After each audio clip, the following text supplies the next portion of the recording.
మీకు ఓన్లీ ఒక 20 మినిట్స్ మాత్రమే టైం ఇస్తే అప్పుడు మీరు ఏం కుక్ చేస్తారు? నేనైతే ఈ కోడిగుడ్డు కూర చేసేస్తాను. రెసిపీ అయితే చాలా సింపుల్ ఉంటుంది. ఒక 3 ఆనియన్స్, ఒక పెద్ద టొమాటో, 2 పచ్చిమిర్చి అన్నీ ఫైన్ చాప్ చేసుకుని ఒక సైడ్ పెట్టుకోవాలి. ఇప్పుడు స్టవ్ ఆన్ చేసి ఒక గిన్నె పెట్టుకుని దాంట్లో కొద్దిగా ఆయిల్ వేసుకుని కరివేపాకు, ఆనియన్స్, పచ్చిమిర్చి వేసుకుని వేయించుకోవాలి.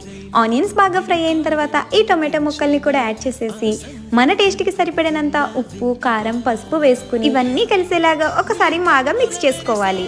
ఒక 5 మినిట్స్ మూత పెట్టి కుక్ చేసుకుంటే ఈ టొమాటోస్ అన్ని బాగా కుక్ అయిపోతాయి. ఇప్పుడు దీంట్లో ఈ ఆనియన్స్ మునిగేంత వరకు మాత్రమే కొద్దిగా వాటర్ని యాడ్ చేసేసి మనకి కావాల్సిన ఎగ్స్ ని బ్రేక్ చేసుకుని యాడ్ చేసేయడమే. ఎగ్స్ యాడ్ చేసిన తర్వాత ఇంకా అసలే కదపకుండా మూత పెట్టి ఒక 5 మినిట్స్ కుక్ అయిన తర్వాత మూత తీసి 1 టేబుల్ స్పూన్ వరకు ధనియాల పౌడర్ యాడ్ చేసుకుని మళ్ళీ మూత పెట్టేసి ఆయిల్ పైకి తేలేంత వరకు కుక్ చేసుకుని లాస్ట్లో ఈ కొత్తిమీరతో గార్నిష్ చేసుకుంటే కోడిగుడ్డు కూర రెడీ అయిపోతుంది.